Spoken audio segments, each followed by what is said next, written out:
Boa tarde. Vamos dar início então mais a um tutorial, parte do material de apoio gerado para a disciplina Dinâmica dos Fluidos Computacional.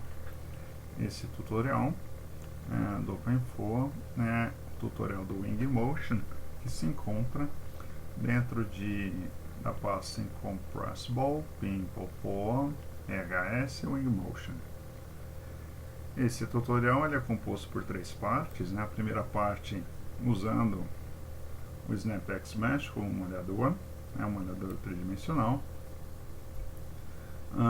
É feito daí uma extrusão dessa malha para um problema bidimensional, usando o SimpleFlow como solver, resolvendo aqui o problema em um regime permanente, e o resultado dessa solução em regime permanente é utilizado aqui na análise dinâmica no regime como um campo inicial, na análise do transiente, Iremos abordar unicamente essas duas primeiras partes aqui, ok? Muito bem. Então, a primeira delas, o Wingmotion, a parte da malha. Bom, aqui eu tenho já ela rodada aqui sem a opção overwrite, por isso, como comentamos na última aula, por isso eu tenho aqui as pastas 1, 2, 3.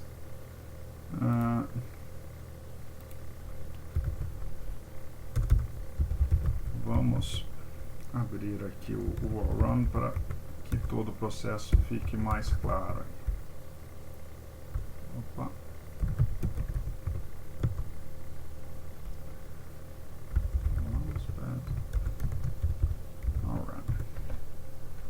Então, no primeiro momento, é feito aqui da linha 8 até a linha 10, é feita a criação da malha via SnapXMesh. Então, quando utilizamos essa opção overwrite, a malha ela fica salva lá dentro da pasta polymesh em subpasta da pasta constant.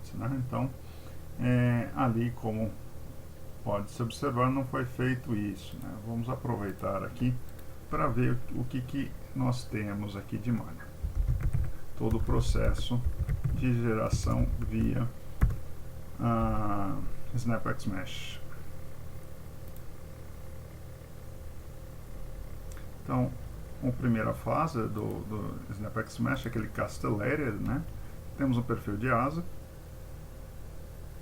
E na região do perfil, bom, está bem refinado ali, mas nós temos aqui, ela em formato de serra, e é isso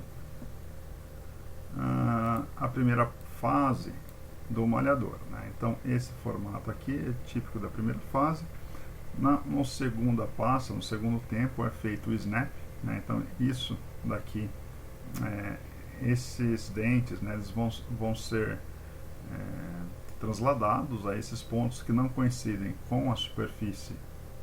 Aqui, nesse caso, ela tem que estar dentro de Tree Surface, está com objeto. Vamos ver se a gente consegue abrir aqui. Sim.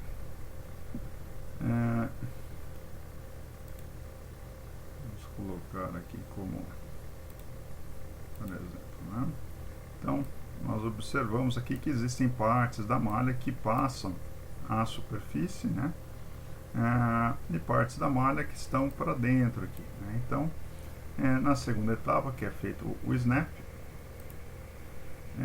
é feita essa translação, e aí sim todos os pontos vão coincidir com a superfície de estudo.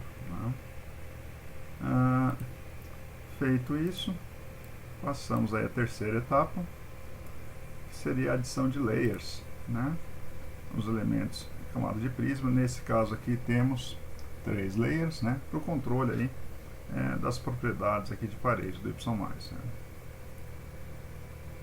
Muito bem, então não vou entrar em detalhes do SnapXMesh, que foi assunto aí da aula anterior. Vocês podem aí estar explorando todos os arquivos referentes a essa primeira parte, feita aqui uma caixa de refinamento na região da esteira, e onde tem parede ali está bem refinado. Bom, então quando o block mesh seguido do snap xmesh são executados, o snap xmesh sendo executado com a opção overwrite, então o que a gente tem dentro da pasta 3 aqui, né? Essa pasta polymesh que está dentro da pasta 3, isso vai acabar aparecendo dentro de constant, né? Então, na sequência, em vez de utilizarmos o que está aqui dentro de constant, nós vamos resgatar essa informação aqui que está na pasta 3, né? A única diferença é essa daí, tá? Bom, então, criada a malha, ele acessa aqui a pasta do Simple For e é feita aqui a extrusão da malha. Agora sim, vamos detalhar um pouco melhor.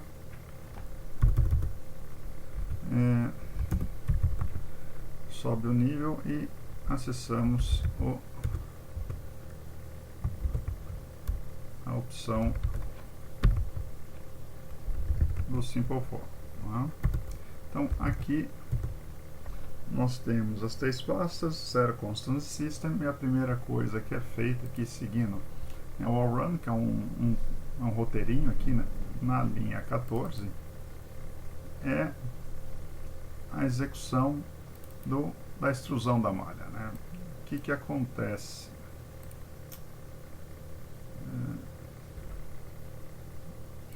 Fazer assim.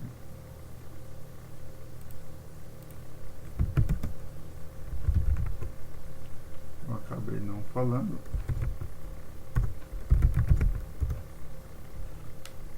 Vamos ressaltar aqui, né? O Snap Xmesh é um malhador 3D e esse problema aqui, ele tipicamente ele está sendo modelado como bidimensional, né? Então, se eu coloco o ângulo aqui e puxa, então a gente percebe aqui que na espessura do domínio de cálculo não é necessário toda essa quantidade de volumes, porque estamos representando aqui um modelo bidimensional. A gente não precisa resolver aqui na V-Stokes perpendicular ao plano, por exemplo. Então a tática aqui, que é utilizada nesse tutorial, bastante interessante, é a seguinte: a gente escolhe uma das faces, pode ser a da frente ou a do fundo, né? Vamos fazer uma extrusão dessa face a uma distância, a uma espessura que vamos determinar, né? E daí, em vez de termos todos esses elementos aqui, né, ao longo da espessura do domínio, teremos apenas um único elemento, né? E isso vai dar uma economia boa aí em número de elementos. Vamos verificar aqui. Bom, nesse caso aqui, né, com o 3D, nós vamos ter lá no tempo 3 aproximadamente 170 mil células, 170 mil elementos, né?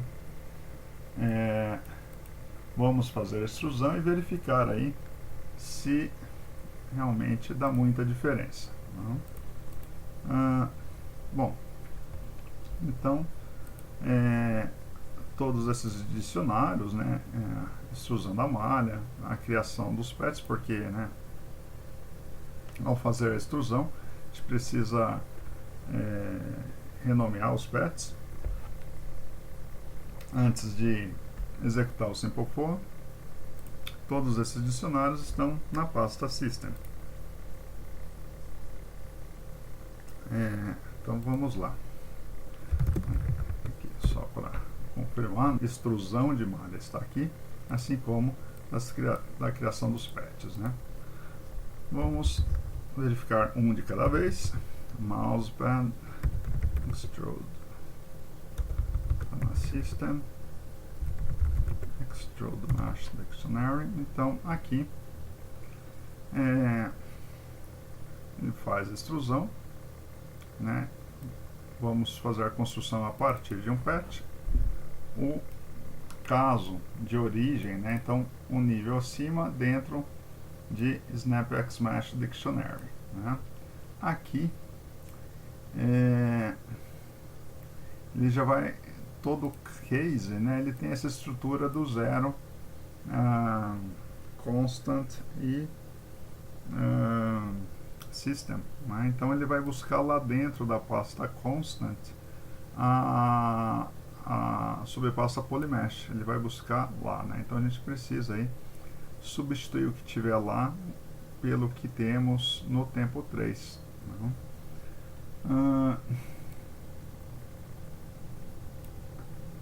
Bom, então aqui alguns comentários, e aí é feita uma extrusão linear normal com um único elemento na espessura, né, com espessura de 0.05, né? Então essa é a única informação de entrada aqui, é da onde queremos tirar a malha, e aqui está o caminho, né?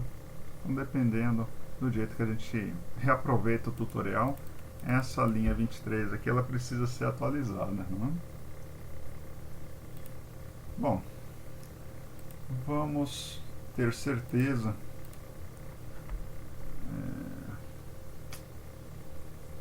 do que é que a gente tem ali na Polymesh. Então vamos fazer o seguinte, eu vou apagar aquilo,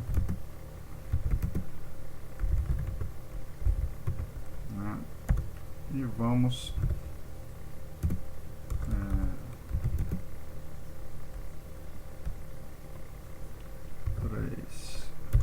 fazer uma cópia do que temos na 3 aqui, né, para a pasta constant.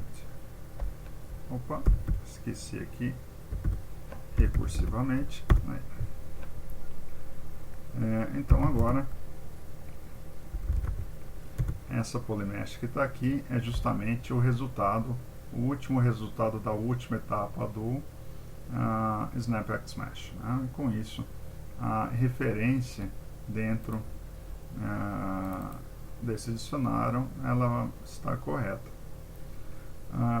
Bom, para evitar todo esse malabarismo, aí, utilizando a opção Overwrite, ele vai sobrescrevendo lá, e aí a gente já tem a última versão da malha dentro da pasta constant, certo?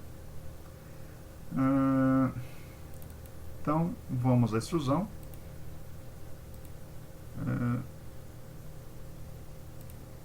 Aqui dentro lá de Simple Follow, né, vamos Extrude Mesh,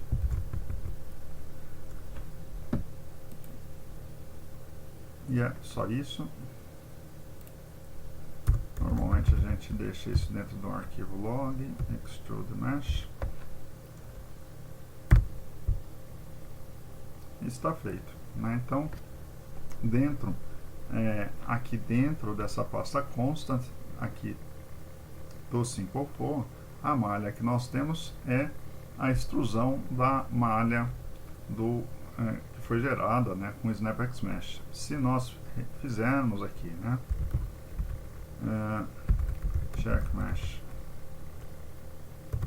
por exemplo, nós iremos verificar que nessa versão que foi feita a extrusão, o número de células caiu para 12.000, né? Então a gente saiu lá de 170 mil praticamente para 12.000, diminuiu aí mais de uma ordem de grandeza, né? É bastante a diferença, principalmente em custo computacional aí, é muito grande, né? Então esse é um recurso bastante interessante desse tutorial aqui, né?